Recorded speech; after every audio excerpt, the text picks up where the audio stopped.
Bhagavate Vasudevaya.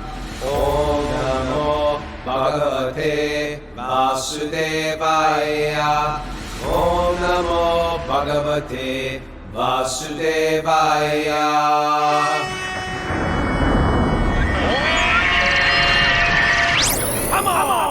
Live from Super Soul Farm, this is Wisdom of the Sages, a daily yoga podcast with your host, Raghunath, and co-host and senior educator at the Bhakti Center in New York City, Kaustubha Das. Welcome to the show. Welcome to Wisdom of the Sages. Wisdom of the Sages is a daily study of yoga wisdom literature, focusing on the Srimad Bhagavatam. This is fantastic for yoga teachers, fans of yoga culture, who want to add spiritual direction and upgrade their life. Happy Friday. Happy Friday to you. I was just saying before we went live how the people on Zoom here are like my family members. I see them every day. We acknowledge each other. We say good morning. If you're not part of the Zoom rituals, we say good morning to each other. We do a little internet embrace. We move towards the computer, hugging with hugging gestures. We high five, we fist bump, sometimes the computer. But Mara came out of her studio yesterday and came to the farm yesterday. Okay. We saw her live, and we are here with live here too with Jeff and Drew and Bill and Justin there. Here we go, live. So we are bringing back some of the old things. If you would like to join us, not live, you're not invited to that yet. Maybe you got to go through special hoops to get there. But if you'd like to join us on Zoom, you're welcome to. For all the others out there, you have to just email Mara. Mara's our executive assistant. She's the one focused attentively right now. If you could see her, just zeroed in. You can contact Mara. She is at wisdomofthesages108@gmail.com. wisdomofthesages108@gmail. And truthfully, it's best if you direct all your correspondence right there, because that is the main filter. Nowadays, there's so many. Ever get a message where it's sort of like, hey, I wrote you, whatever happened? And you're like, oh man. And someone wrote you and you can't remember. Did it come in WhatsApp, on Messenger, on Instant? Then you find there's things that have messages you didn't even know that have messages, and you've been getting messages on there. Anybody with me here? I'm with you. Okay. You know, Raghunath, when you moved the camera, it seemed like your microphone changed. Oh, did it? Yeah. I still hear you clear, but it's not as good. Did you disconnect it or something? Oh, that's what happened. Thank you. Mm-hmm. Thank you. I knocked this thing right out. Where's Mara? Remember when Mara was always dancing around my fix things, making me coffee? Those are the good old days. Shuffling around, me getting frustrated with her. She's just like, I've had enough of you. You can take this job and shove it. I'm never going back. I'm never coming back. I'm going to use COVID as the excuse. Never coming over there again. Stirring your coffee. Get out of here. All right, so let's dive into the Srimad Bhagavatam. A lot of people, just this morning, we're having teacher training this weekend. I'm really excited about it. And each time I meet one of these guys from teacher training, hey, have you heard of us? People are like, oh, Wisdom of the Sages, or I met you somewhere down the line. And I was like, well, we do Wisdom of the Sages in the morning. Have you ever heard of that? They're like, oh, yeah, every day. There's so many others out there listening to Wisdom of the Sages. There's thousands of them, Raghunath. Thousands. Come to terms with that. Come to terms. Hard to believe. Yes, there's gonna be. I'm going to go to the Price Chopper and it's going to be like, the guy from Wisdom of the Sages. Well, no, if they're the other, they don't know what I look like. Maybe if they hear me speak. No, they can be watching it on... At Price Chopper, I'll be like, I would like another banana. I know that voice. But there's YouTube as well. Yeah. So they can see it on that. All right. Anyway, it's good. And it's good not just because we're hanging out every day. It's good to hear the Bhagavatam every day. The Bhagavatam itself says that's the way to hear the Bhagavatam. You don't hear it now and then. Truthfully, it's anything in the material world as well. You want to get good at, you do it every day. You can't just do it whenever you want to get good at something. But the Bhagavatam especially, because for lifetimes, is a very interesting concept. For lifetimes, you've been programmed by illusion. Isn't that interesting? Programmed by illusion. It's called material conditioning. It's where we think we are whatever culture tells us we are.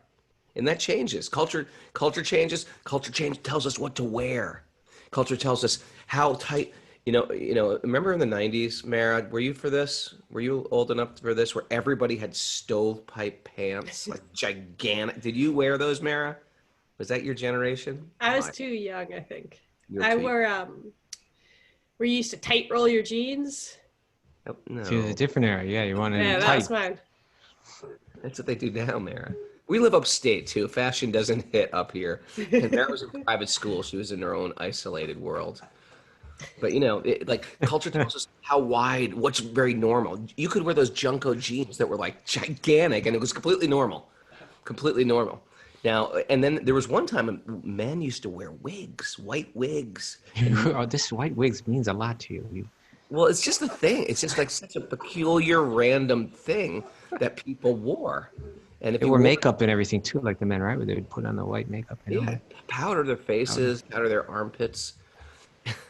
And it's one of those things that if you were to do it now, if David Charles Wilson shows up on the show and we see his little face in there with a white wig on, and Henry Sholkoff with a white wig on and knee socks, it's like, what the hell? But we're conditioned by culture to tell us who to be, how to show up in the world, and then what our identity is, and what is the cool thing to do, and what is not so cool. And you go to America and everyone's into like NASCAR and things like that, and you go to Poland and no one gives a crap about NASCAR. And sort of like different cultures just program us, and then we just opt in. So the Bhagavatam is saying, listen, underneath the programming, there's a real you. And you forgot about it. It's not like you have to convert and join our club and change from this program to our Hare Krishna program. We don't care about that. We're not interested in a conversion costume change. Who cares? That's just changing in one costume to the other. We're interested in the change of the heart.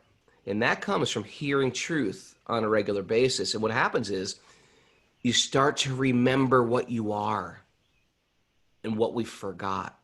It's like a person with amnesia, like, oh my God, this is my house. I know this guy. That's my brother. That's my sister. That's my wife. And that's what the process of self-realization as described by the yogis is. It's not a conversion. Who cares? You can always change religions, but we can't change what we essentially are.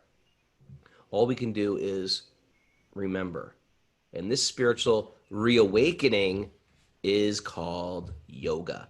Hence the subtitle, A Daily Yoga Podcast with your co-host, with Raghunath and Kaustubha. Ready? I'm ready. All right. So we are on Canto 1, Chapter 16, Text 21. And before we read that, we will chant Before the invocation. we chant that, we'll chant the invocations. I want everybody to remember, today is Friday, so tomorrow is question day. Questions and answers. If you got a question, again, send them to Mara. Wisdom of the Sages 108@gmail.com. We're a little question backlog because I was out sick last week. And Sunday? And Sunday, if you're listening live, it's at noon because we have Mike D from the Beastie Boys and Eddie Stern live for our interview for Wisdom of the Sages. We're quite excited about that. And I'm going to keep it very, very spiritual, but I'm definitely sneaking in a license to ill question. So I'm just going to put that out there right now. If I get a little bit fanboy on you, Kaustubha, just... I'm going to be there with you, so like I can kick you under the table or something. You're like, if I could say, can you demonstrate some of those dances you mentioned? Okay. I saw them. Have you seen Beastie Boys before? I saw them Uh-oh, what happened to Kaustubha? Did Kaustubha just disappear, Mara? Yeah, he's frozen. He's frozen. He's practicing the robot. Kaustubha's doing the robot. Okay. He got inspired when I started talking about cool dances from the 90s. Because now he's doing the robot on us. It's called the G5 robot. Okay. All right, I'm gonna start with the invocations, and he will come back. He's having internet issues. Some reason New York City is having internet issues. Okay, here are the mantras. Narayanam namaskritya naram chava narotamam devim saraswatim vyasam kutojayamudiraye. Before reciting the Srimad Bhagavatam, which is the very means of conquest, one should offer respectful obeisances to the personality of Godhead Narayan, unto Narayan Rishi, the supermost human being, unto Mother Saraswati, the goddess of learning, and unto Srila Vyasadeva, the author. Nasta priyeshva badreshu nityam bhagavat sevaya bhagavati uttama shloke bhaktir bhavati naishtiki. By regular attendance in classes on the Bhagavatam, and by rendering service to the pure devotee, all that is troublesome to the heart is almost completely destroyed, and loving service to the personality of Godhead, who is praised with transcendental songs, is established as an irrevocable fact. Om Jnanatamandasya Gyaranjana Salakaya Chakshurun Militam Yena Tasmai Shri Gurave Namaha. Kaustubha, are you back? I'm back. We missed you. You did the robot there for a second. You were asking me if I ever saw the Beastie Boys, I think. Yeah. Did you see the Beastie Boys? I saw them as a hardcore band, like in 1982 or something like that. You know, I saw their band before they were in the Beastie Boys called The Young and the Useless. I saw The Young and the Useless as well. Yeah. And then I saw... They were famous for the song Hitler Was a Nazi, I believe. Was like their profound revelation. I saw them, I think it was me and Parmana, they were standing on stage on that License to Ill tour at Webster Hall or at the Ritz. And I remember they had just blown up. Yeah. And we're watching them from the side of the stage, and I can't remember which one wore the big VW gold. That was Mike. That was Mike T. He took it off and threw it, and it hit landed on my foot. And I was like, I was 19. I was like, I'm going to steal this thing. That was the first thing that went to my mind. I'm going to steal the thing. And I was like, the whole show, I just didn't move my foot, and that thing was on my foot. I was like, I'm going to steal it. How should I steal it? What if I get caught stealing it on stage? And I was like, I can't steal it. You probably got bodyguards. Yeah. It was right before they got really big, so I'm not sure what they had, but I didn't steal it. Maybe I was just a coward, or maybe I was just honest. I can't decide. But either way, I was thinking, if I did steal it, I'd have to tell him now at the show. I'd have to fess up 36 years later. Anyway, I'm excited for that. So anyway, I just wanted to find out if you did see the Beastie Boys. Now we did. Now we get into Bhagavatam. But it was a very different Beastie Boy. Okay. Yeah. It was the girl from, what was the drummer? Kate? She was in Luscious Jackson. Yeah. Okay. Are you feeling verse 21? So this is the... Oh, but we were going to go back a little bit, right? You remember? We discussed this like about 15 minutes ago. We discussed I had a headache yesterday. I can't remember what happened. Because yesterday we read a verse. 20. Well, we read verse 20, but I'm saying that we also went back and we're reading that Sitting Bull. Remember we read some from Sitting Bull? Yeah. And he was saying how even if America was twice the size it was, it still wouldn't have been enough, right? Because if one loses control of their senses, if one develops greed, then there's really no limit. No matter how much you get, you're not satisfied. And so then we read a verse from the 8th canto of the Bhagavatam, chapter 19, where the Vishnu incarnation, the Vishnu avatar, Vamanadeva speaks to Bali Maharaj. Remember that, Raghu? Yeah. We were going to read more of those. Can we read more of those? Yeah, because there's some just more verses kind of like, it's such a great verse, and there's some more verses. So let's read those verses that follow that, right? Okay. So the verse that we read was verse 21, Canto 8, chapter 19, verse 21, where Lord Vamanadeva says, "Oh, my dear king, even the entirety of whatever there may be within the three worlds to satisfy one's senses cannot satisfy a person whose senses are uncontrolled." Right? Mm. So if our senses aren't controlled, we'll never find satisfaction. And you quoted a Native American saying something like, even if they had two Americas or something, there's Bull. not. Yeah. What? It was Sitting Bull. Sitting Bull. He said, there's never enough. Yeah. What was the verse? It was such a good verse. There's From never enough. Sitting Bull? Two Americas is not enough. I'll pull it up right now. Let's see. He said, "Love of possessions is a disease with them." Speaking about the Americans. "They take tithes from the poor and weak to support the rich." While you're saying that, I'm looking at all my possessions. I was like, oh, I love this microphone. I love this little Bose speaker. Okay, so he said, love of possessions is a disease with them. They take tithes from the poor and the weak to support the rich who rule. They claim this mother of ours, the earth, for their own. And and fence off their neighbors and fence their neighbors away. And then he said, if America had been twice the size it is, there still would not have been enough. Right? And I mean, the United States is like huge, It's really true. And the population was relatively small then, but still, there was just the calculation of what could be exploited and what could be, When do you stop? Like, when does it? It just never stops. What point financially do you go, God, enough? This is it. I'm good now. This is all I need. Does that ever hit? Well, yeah, I don't know because I'm not there, but. I've been in circumstances where like I've been in a room where someone's pointed out to me, like right there at that table, that's like $120 billion right there, like at that table. Yeah. Not actual, not like they're sitting on, not under the table are gold bars, but meaning those persons' net worth. The net worth of these people. Yeah. And it's a fact that if you get someone that's got $20 billion and someone sitting at the table with them that's got like $2 billion, the $2 billion person may feel insufficient, right? Yeah. What are they doing with their lives? Yeah. How do I compare with this other person? And then that competition sets in, that feeling of inadequacy, So any case, if the senses aren't controlled, we're never satisfied. And then he goes on to say in text 24, one should be satisfied with whatever they achieve by their previous destiny, for discontent can never bring happiness. A person who is not self-controlled will not be happy even with possessing the three worlds. Mm.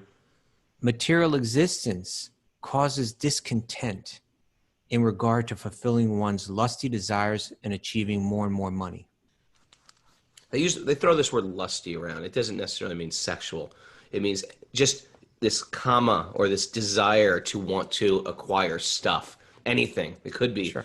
It could be another body, but it's also things. Yes. So material existence causes discontent in regard to fulfilling one's lusty desires and achieving more and more money. This is the cause for the continuation of material life, right? Because we have desires that never come to an end. Then we have to take birth again. So he says, this is interesting, huh? That's why we take birth again. Because those desires were not fulfilled. This is the cause for the continuation of material life, which is full of repeated birth and death.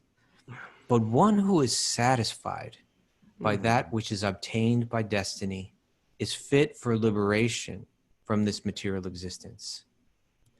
A Brahmana, right, a wise person, who is satisfied with whatever is providentially obtained, is increasingly enlightened with spiritual power.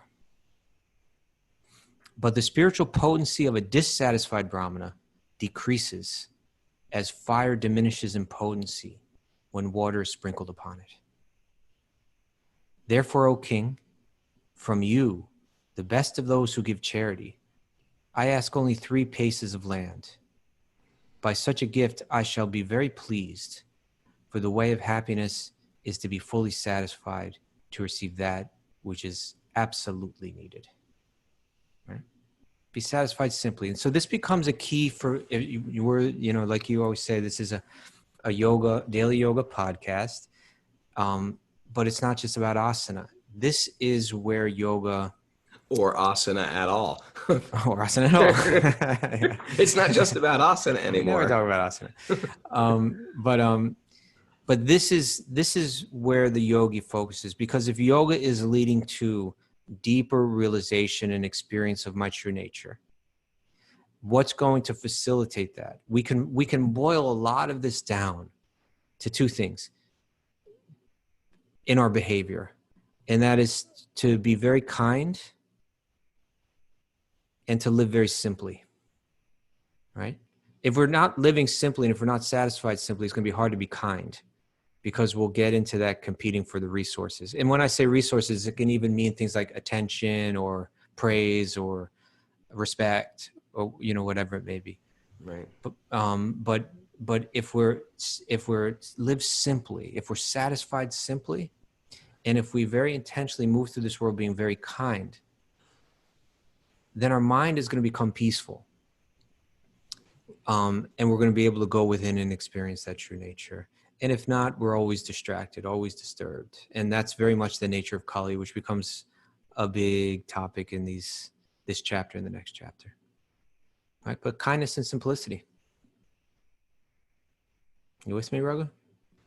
I'm with you. I'm muting because someone's moving around. Oh, don't worry about it. The posse's growing bigger here. Damodar Priya's here. Aditi just showed up. Aditi's up there. Oh, that's great. Yeah. I haven't seen Aditi in so long. We've never seen her. She's a city folk. We talk about her a lot on the show. Okay. So I just wanted to read those verses. And then also... That's a great concept, though, Kaustubha. Yeah. Nothing...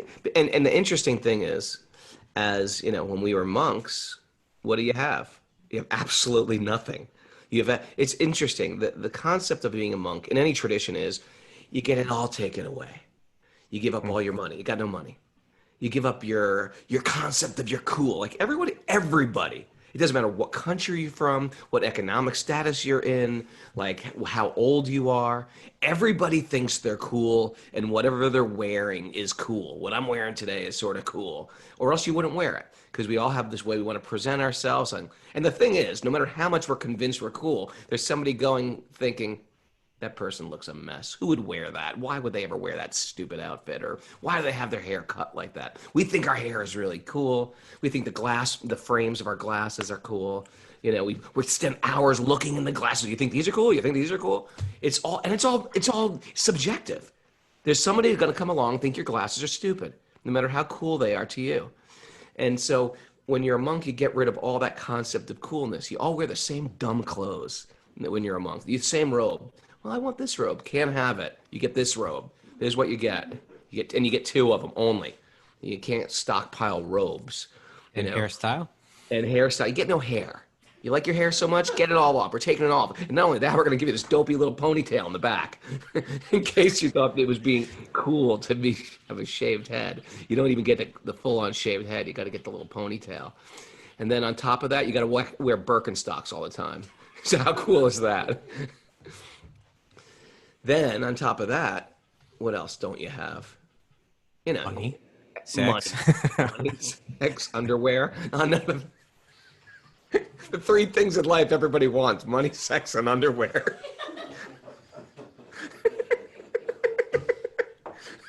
Uh-oh. Sounds like another moment for the Raghunath's noises outtakes. I don't know if everybody's subscribed to that channel yet, but there's a channel going around the Patreon group called, what is it, America called there? Strange. Raghu's ecstatic noises. Have you guys seen that? We're up to part 4, I think, or part 3. Okay. So yeah, go ahead. I'm sorry, but that's an important point that you're quoting from the Bhagavatam is we're finding our happiness from collecting our stuff. And the monk in any monastic tradition, you take it all away, and you're not even left with your false ego. And you find it deep, and you either break, I can't do this is crazy, or you learn how to find your joy from a more subtle place. It's quite an amazing formula, isn't it? Well, and even further, the way that the formula would traditionally work is that everyone would be a monk in their early life, right? So everyone. Think how much of a relief that would be in high school. In my high school, you had to have the right sneakers or you were ostracized. If you had the wrong jeans, you were ostracized. If you had the wrong whatever, it was just sort of like, and the poor couldn't keep up with the rich. We had a really mixed bag high school. And it was just one horrible thing that a teenager had to go through, one after another after another. Imagine if this is it, you're wearing the same clothes. I guess that's what you did in private school, Mara, right? I didn't have a uniform. You didn't have a uniform? No. To me, that would be one of the highlights of private school. Sorry to disappoint you. There will be no individual. And the thing is, you don't lose individuality. Individuality is there if we're all wearing the same tuxedo. That doesn't get taken away. What gets taken away is your perverse concept of what is cool. Okay, that's my vote. We're all dressed the same. Yeah, but my point was that there was a tradition where it was common that in your youth you would become, in a sense, familiar with that lifestyle of a monk. Yeah. Right. That you would live that simple life, and you would serve the guru, and you would, sensually you'd be restrained and so on like that. But you would be learning in that time and experiencing the kind of joy and the simplicity. There's actually a deep joy in it, because you're beginning to connect with something that's real rather than the superficial. And so that's why, I really think you and I, we just, once things start to open up more, and we get past COVID at some point in the future, we really have to work on giving people that experience, right? For a month or two, at least, or something like that, where not to say that they shave their head and I was talking to Damodar Priya. Yeah. You got to have like a month-long ashram experience. Yeah. Come to Super Soul, have a month long, feel what it's like to be a monk, or I don't know, should it be all boys or all girls or mixed? I think we should facilitate it for both, but At once. yeah, it does. It doesn't have to be can't talk to each other. No talking in the hallways. Look away. The point is to just focus on to just focus on living that life. Like I'm going to just kind of let go of everything for a certain period of time, and rise early and just engage my mind in these higher topics. Just like that. There is something to be said. We're like, well, we're mature now. Let's just do boys and girls. There was something to be said, but it was just all boys in the ashram. Yeah, but we were young, and that it was at that time of life it made sense. But if people are already married, I don't know how much sense the whole thing makes. The ashram test was pretty. Yeah. Okay, I won't go there. Let's just. Okay, so then let's go. Just read all those verses from Vamanadeva instructing Bali Maharaj. Yes. Which were about controlling the senses and controlling the mind, and our joy comes from something more subtle, powerful stuff. And now we are on the first canto, and we left off on text 20, chapter 16. Now text 20 mentions something that we didn't get into really, or that we kind of just got to a little bit at the end yesterday. The losing of the legs. Yeah, the Dharma, personified as a bull, has lost 3 legs and is standing on only 1 leg. And that's going to be mentioned again. To even imagine here. I'm sorry? It's a horrible thing to even imagine. Yeah. I mean, well, it's horrible, it's literally and figuratively, right? Literally, it would be hard to see an animal that someone's hacked away at the three of its legs. But metaphorically, what's being said is that Dharma, those practices in life, that embracing of doing what's right, stands on 4 legs. And so in the next chapter is going to go into that more in depth. But those four legs are tapa, or austerity, which also can be understood as simple living, you know. Saucham, or purity or cleanliness. Daya, mercy or compassion. And satyam, truthfulness. Right? That this is what Dharma stands on. And it was saying that in the age of Kali, 3 of those legs have been hacked away, and it's standing only on truth. And even that is like wobbling. Standing on truth? That's all we got going for us right now? Yeah. You know, in other words, people's ability and their interest in practicing. Uh-oh. He's doing the robot again. America, she was doing the robot. Take over where he left off. Where he's left off. I can't take over for Kaustubha Ji. You can talk about the 4 legs. It's amazing that truth is the last leg, isn't it? It's you and me, Mara. Come on, we're taking over the ship. You're the co-pilot now. He was going somewhere with this, and I don't want to like speak on his behalf. So he's on the chat board are asking to go over the 4 legs again. Okay. Truthfulness. Austerity. Compassion. Tapas, or austerity. And socham, cleanliness. How you back? Good, because I was just fumbling around with Yes. pronouncing my. What were those 4 again? Pronouncing my Sanskrit words. I was like making up stuff. Whenever I forget, I just go right to the Boy Scout oath: courteous, kind, obedient, cheerful, thrifty, brave, clean, reverent. Okay, so Dharma is just standing on those 3 legs. So he mentions that, and I just tied that in. You see, it's from this, and it'll become more clear in the next chapter. The people that are a little bit more aware of the vows that are taken when one is initiated into these bhakti lineages, or into at least the way that it's done in the Hare Krishna movement and in Gaudiya Vaishnavism, was that one takes they take vows at the time of initiation, and those vows, when you hear them, I know to like the Western ear, it just sounds like, what? You know, it's like, know this and know that and know this and know that. You know, it's like, what's with all of that? Yeah. But something like, you know, our friend Satyaraj, Stephen Rosen, who's you know, an author of many nice books on bhakti. Very prolific writer. Very prolific. I mean, a great teacher and a great he's a great disseminator of you know, very esoteric stuff and make it very practical and simple. Yeah. So he wrote a book where he took those 4, you know, and those 4 are no meat eating, no intoxication, no illicit sex, no gambling. These are the vows that one takes at the time of initiation. But he just kind of flipped him into like the positive. So like he made them honesty. There you go. Which relates to gambling. Continence, which relates to illicit sex. What is it again? I think I know. Forgot your vows already? Well, because they're flipped the other way here. No.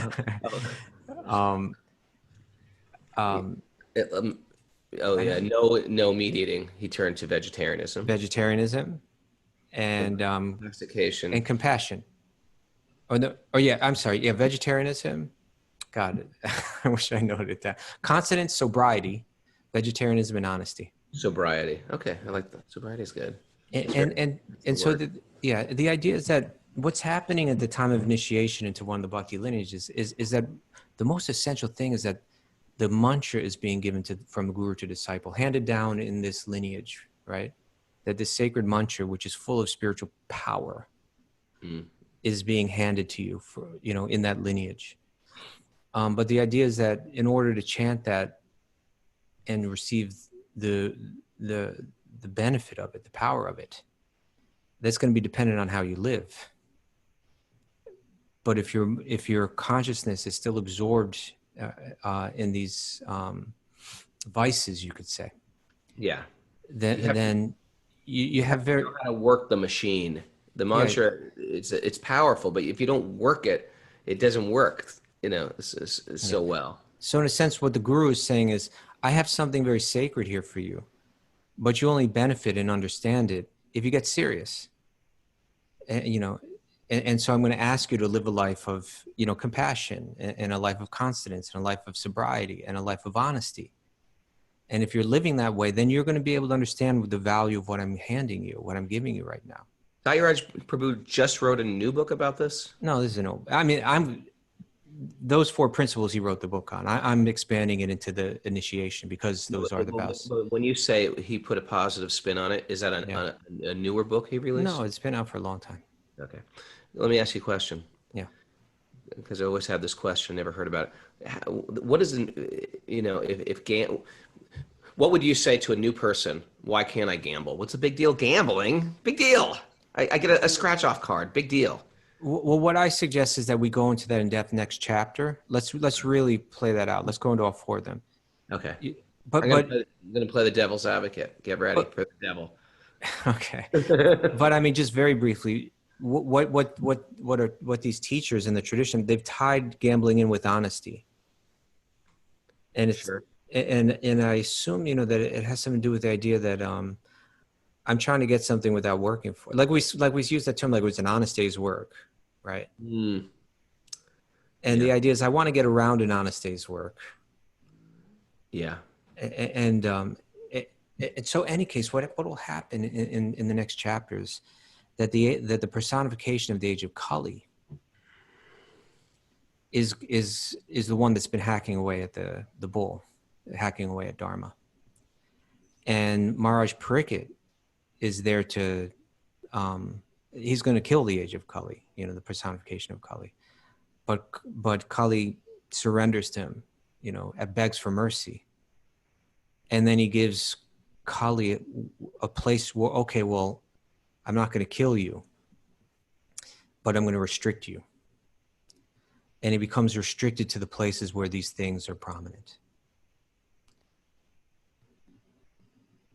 All right. So in the practice of yoga or in the practice of bhakti, one is going to try to avoid those places, in a sense, avoid that lifestyle, or embrace, honesty, and embrace, Right. austerity, and embrace compassion, and, like that. And that lifestyle, or again, you can just boil this all to kindness and simplicity if you want, right?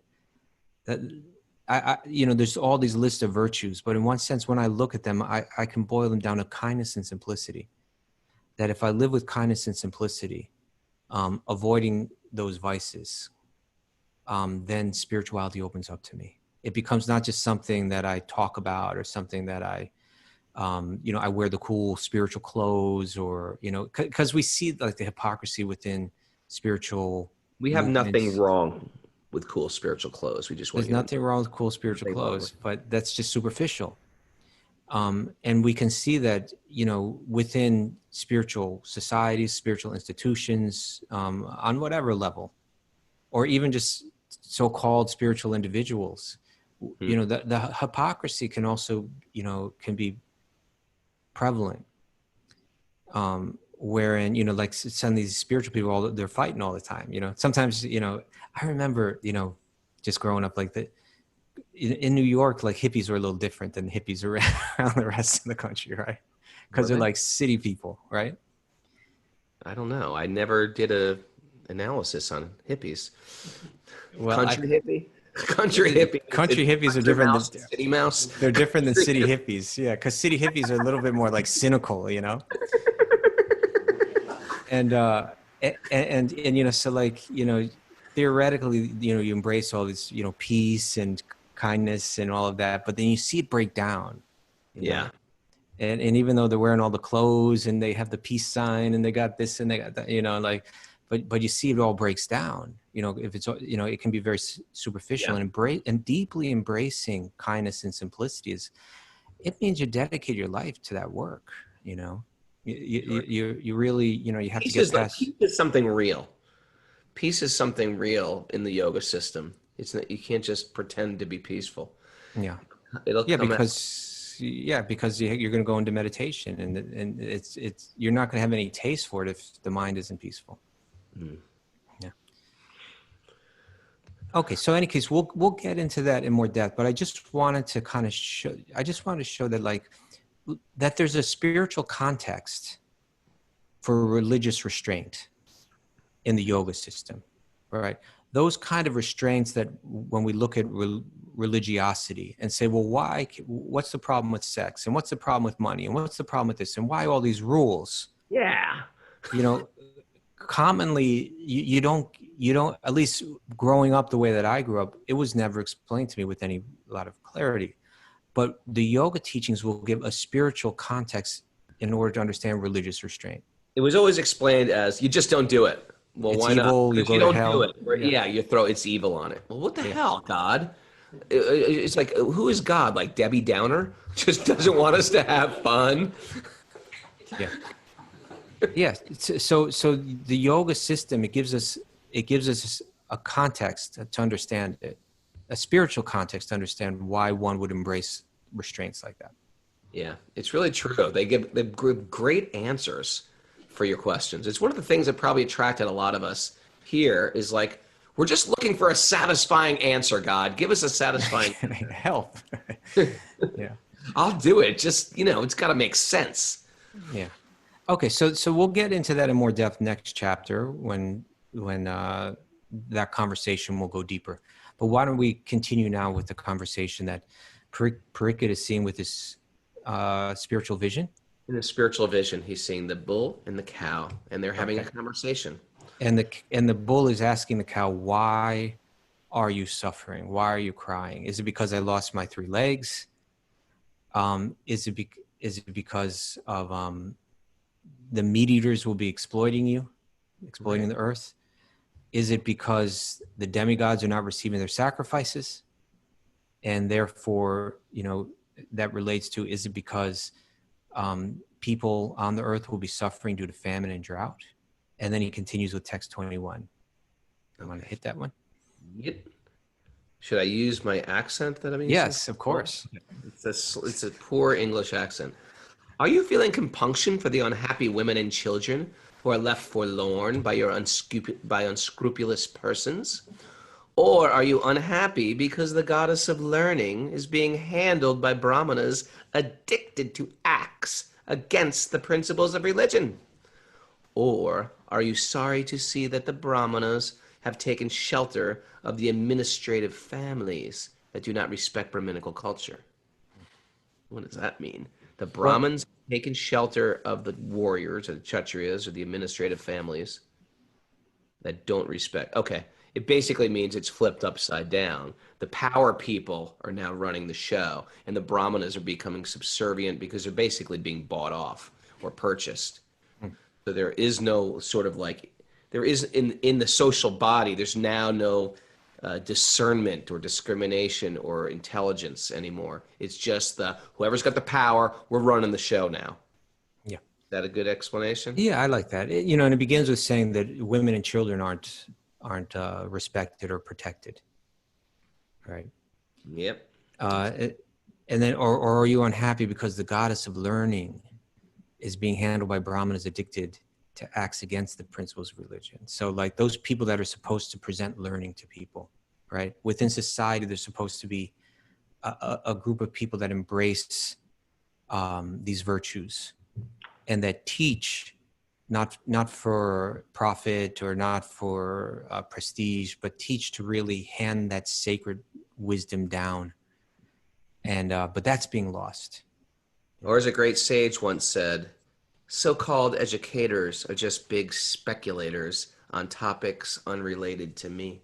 Filled my head with school, now what you gonna do? No wisdom, just a paper degree. Who might that sage be? Shelter lyrics, circa 1991. Okay. All right, text 22. 22, the so-called administrators, so those are the Kshatriyas or the warrior caste, the so-called administrators are now bewildered by the influence of this age of Kali. And thus, they have put all state affairs into disorder. Are you now lamenting this disorder?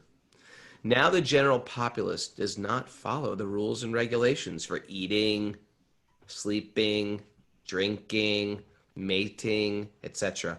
And they are inclined to perform such anywhere and everywhere. They will eat anywhere. Are you unhappy because of this? Text 23. O Mother Earth, the Supreme Personality of Godhead, Hari, incarnated himself as Lord Sri Krishna just to unload your heavy burden. All his activities here are transcendental, and they cement the path of liberation. There was no cement back then. I wonder what the translation is. Ever wonder how they throw a word like cement in there? How do you know there's no cement? Was there cement? Was there cement? Ancient? Was there cement 5,000 years ago? Lime and sand. How do you make cement? You probably are now thinking of those activities and are feeling sorry in their absence. Yeah. So this is this verse reminds me of the previous chapter where Yudhishthira was saying to Arjuna, "Why are you depressed? Right. Could it be because this or that, or is it because Krishna's left?" And so here Dharma is saying to the earth, could it be this? Could it be that? Or is it that, is it because of Krishna's left? Now, here's the commentary. Prabhupada writes, the activities of the Lord include liberation, but they are more relishable than the pleasure derived from nirvana or liberation. Right? The activities of the Lord include liberation. Because this is a verse that, hey, earth, Krishna used to be performing his activities all over your surface. Is it because he's left, that now you're unhappy? And by the way, that all his activities were transcendental and they cement the path to liberation, to moksha. Just by meditating on Krishna's pastimes, seeing Krishna's pastimes, it's granting one liberation. Now he's gone. Is that why you're suffering? And so Prabhupada begins by saying the activities of the Lord include liberation. It means they're greater than liberation. Liberation is like within. You think liberation is the same as nirvana? Prabhupada's using them similarly, or at least nirvana we could say is one type of liberation, but Prabhupada's kind of using it that way. So he's saying like within Krishna's pastimes, which are like, if you drew a big circle, within them would be liberation. It's not that liberation is this, it's not that Krishna's pastimes are something that might lead to that higher goal. But that when you have Krishna's pastimes in your mind and you're meditating on that, that becomes your life. Liberation's already there. It's already part of it. How pleasurable do you think liberation is? Like nirvana. Do you think it's not a question of what I think? It's a question of what the Bhagavatam says. What you know? What I've heard. Okay. I mean, what is it? It's said that the happiness from liberation. Well, I know. No, that's comparatively. Yeah. But what about just if you're just said you're liberated? Like, what does that feel like? Like, well, I've got to compare it to something, right? But not necessarily. You compare it to material life. Compare it to material life. Compare it to the world of loss and death, and your wife's healthy or sick, or your heart is broken, your heart's sick. Mara, can you imagine liberation? Is that like? Do you think it's something like you're just like, just like smiling? Like, I'm curious because I'm curious if one of us got it, would be like, okay, you want to give this up for Bhakti? What's behind curtain number 1 over here? Or do you want to stay liberated? I'm wondering how pleasurable liberation is. Like, would we get tempted? And would we accept that? Or would we say, no, I don't want it anymore. Give me Bhakti. And all of a sudden, okay, Bhakti means you're going to be swinging a sledgehammer in hell for 4 births. Do you think?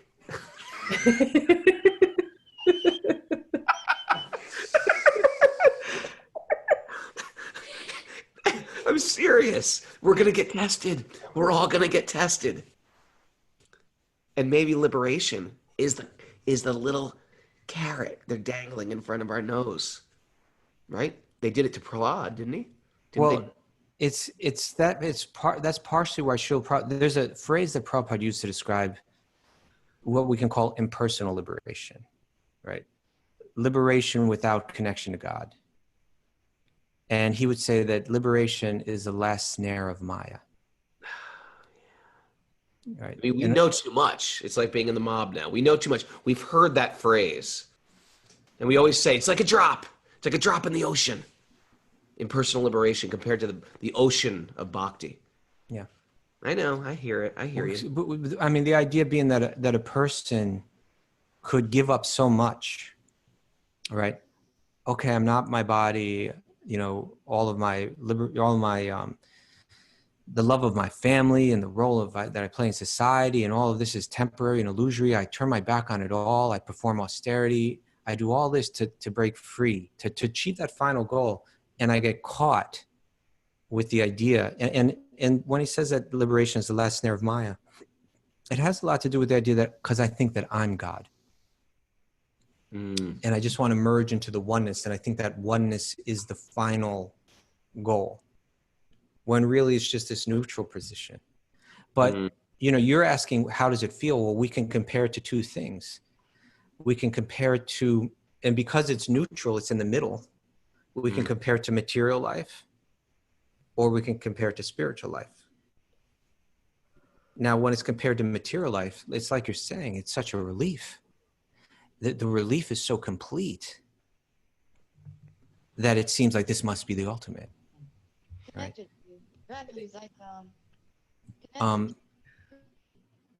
It's like I use the analogy sometimes of if someone's holding your head under the water, your mind is just full of anxiety. And the moment that they let you out of the water and you take that breath, it almost feels like ecstasy, because in one moment, all your anxiety is gone. The sense of relief is so deep. So imagine achieving this stage of nirvana or liberation, not bhakti, but where you get relieved of all your material stress, of how many lifetimes of stress, how many lifetimes of anxiety, for the first time in how many lifetimes and how many years. You get this feeling of complete relief, that it must feel, you know, liberating. It must feel, you know, such a complete relief and satisfying. But when I go back to that analogy of, like, if someone let your head out of the water and you took that breath, and in that moment, that breath is like, oh, such a relief. But we're breathing right now, and it's just and we can understand it's just a very neutral thing, right? Just not having your head held underwater isn't the goal of life. It's just, you know, okay, it's just a neutral state. Listen here, sir. I completely agree with you. Okay. Mara, come on. Jump on board. Jump on my ship here for a second. I completely agree. I agree with the Bhagavatam. I agree with what Prabhupada says. I understand it's a drop. I'm just saying, how many people out there, and maybe us, would take that liberation bait? Just take a little hunk of that liberation bait. The point is, I haven't said that it's just a drop yet. I was just making one point. I was speaking on your side of the thing, that it must feel like the highest ecstasy when one's relieved of centuries and lifetimes of suffering. And we're all going to get offered it. As we make advance, we're going to get offered it. It's going to be, you know. But then there's the other side. And that's why we have to hear from Bhagavatam to understand that even that the Bhagavatam is going to identify that state as a temporary state of one. It may be a very long time, but it's temporary because the nature of the soul is to love. Okay, you know what? I'm going to tell all the people doing the teacher training about this personal story about a person I know who was a liberated soul. And then he met Bhakti, and he gave up being a liberated soul for Bhakti. True story. I kid you not. True story. Okay, but I'm not going to tell anybody else on this podcast. Keep this completely private. Mara already knows it. Okay. Liberated yogi, 18 years old. Kid you not. Okay, let's continue, Kaustubha. Bhakti's better. Well, I think we only have 1 minute left. Okay. But just the final point that I want to make. There's something very profound, so I can just hit that DJ. Well, there's been something I've been trying to say for a long time, but you keep interrupting me. Sorry. Is that on one hand, if you compare nirvana or mukti or liberation to our material life, it would seem like such a complete, absolute relief and bliss.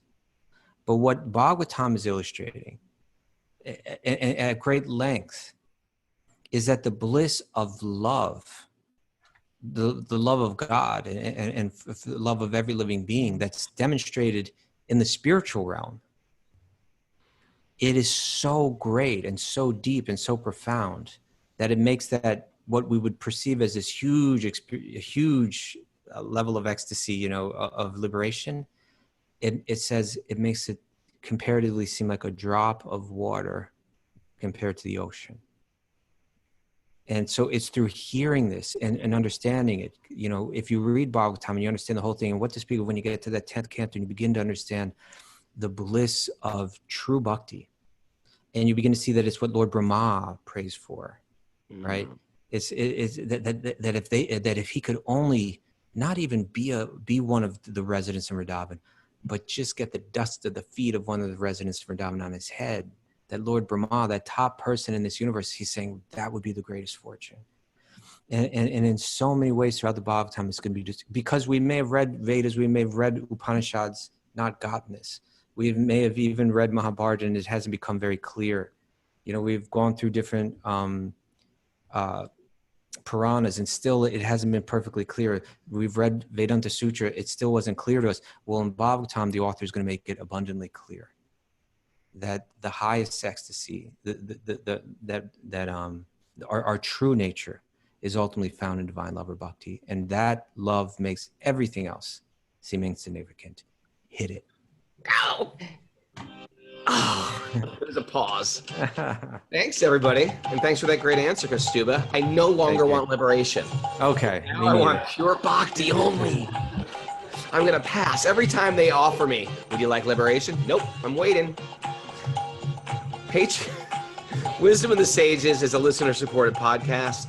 If you like what we're doing here, support our service, go deeper into the teachings and practices of Bhakti Yoga, you can join our Patreon page at patreon.com/wisdom of the sages, where we host more classes and readings. By subscribing to Patreon, you also become access to our Discord message community, where we have... I think I blew this one. But this is, anyway, we've got yoga It's classes, so simple, Raghunath. got workshops. Yeah, there's a lot of great stuff. And if you want to check it out, just go to Patreon. What is it? Patreon.com/wisdom of the sages. Yes. We've And created, today, today. Kumari. He's going today, right? Yeah. This introduction to Bharatanatyam dance, which will reveal so much about bhakti. Anyway, please join us there. We have a whole little party going on. Welcome to our party, everybody. And thanks, everybody, for joining us late. And Kaustubha will be getting on Amtrak, heading up north, heading to Super Soul Farm. So we're going to double co-host the questions and answers tomorrow. We're looking forward to doing it, looking away from him. Going up to the farm. Let's see if we can get Mara to come down. She just sends the food by like messenger or something like that. By postal, by FedEx delivers her foods here. Oh, Mara. Take this job and shove it.